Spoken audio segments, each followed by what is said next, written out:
அன்பு நண்பர்களே, அனைவருக்கும் அன்னை சமையல் உமாவின் அன்பான வணக்கங்கள். இன்னைக்கு அன்னை சமையல்ல பார்க்க போறது இன்ஸ்டன்ட் அல்வா ரெசிபி, கோதுமை மாவு அல்வா. வாங்க கோதுமை மாவு அல்வா எப்படி செய்யறதுன்னு பார்க்கலாம். இப்போ 1/2 கப் கோதுமை மாவு சேர்த்துக்கலாங்க. 1/2 கப் தண்ணி.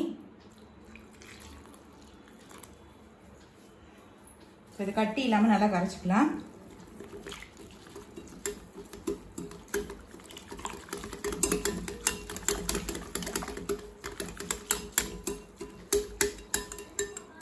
இப்போ பாருங்க, நல்லா கட்டி இல்லாமல் கரைச்சாச்சு.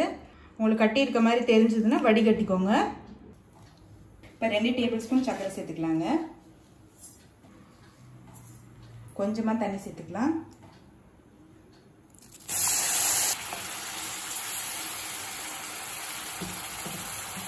நல்லா சர்க்கரை கரைஞ்சி கலர் மாற வரைக்கும் வெயிட் பண்ணலாங்க.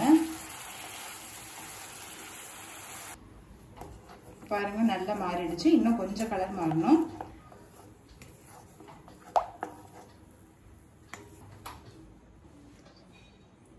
இப்போ பாருங்க, நல்லாவே மாறிடுச்சுங்க. கரைச்சி வச்சிருக்க கோதுமை மாவு இதில் சேர்த்துக்கலாம்.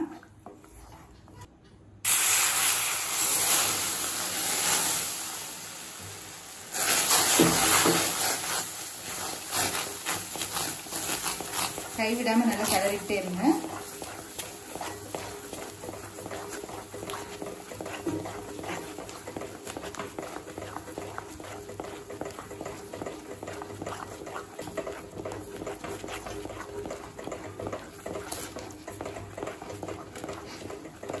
இப்போ கொஞ்சமாக நெய் சேர்த்துக்கலாங்க.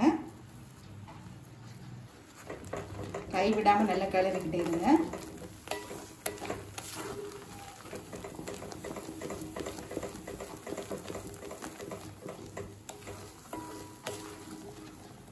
நான்ஸ்டிக்காக இருந்ததுன்னா அடி பிடிக்காமல் நல்லாவே வரும்.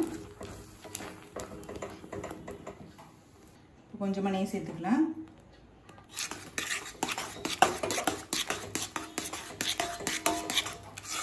அடுத்தது இன்னொரு டேபிள் ஸ்பூன் நெய் சேர்த்துக்கலாங்க.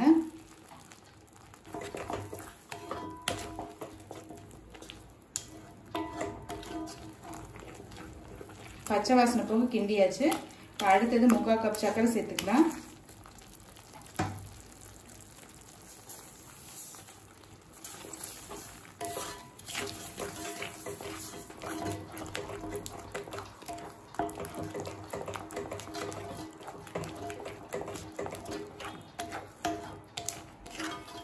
இங்கே கட்டியாக இருக்க மாதிரி தெரிஞ்சதுன்னா கரண்டியாலே நல்லா கிண்டிடுங்க.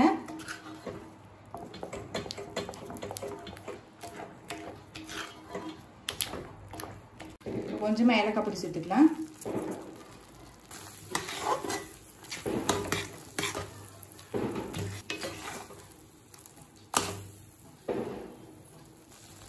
அடுத்தது நெய்யில் வறுத்த முந்திரி சேர்த்துக்கலாங்க.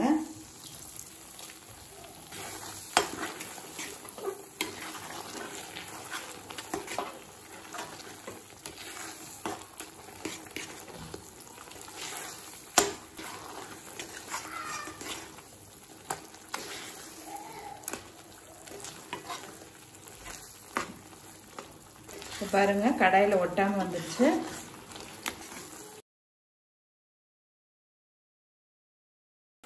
இப்போ கோதுமை அல்வா ரெடி ஆயிடுச்சுங்க. சர்வ் பண்ணிடலாம். இப்போ சுவையான கோதுமை மாவு அல்வா ரெடி ஆயிடுச்சுங்க. ரெசிபியை ட்ரை பண்ணி பாருங்க, கண்டிப்பாக உங்களுக்கே பிடிக்கும். ரெசிபி பிடிச்சிருந்ததுன்னா வீடியோவை லைக் பண்ணுங்க, கமெண்ட் பண்ணுங்க, ஷேர் பண்ணுங்க. இது வரைக்கும் அன்னை சமையல் சேனலை சப்ஸ்கிரைப் பண்ணலன்னா சப்ஸ்கிரைப் பண்ணுங்க. தேங்க்யூ.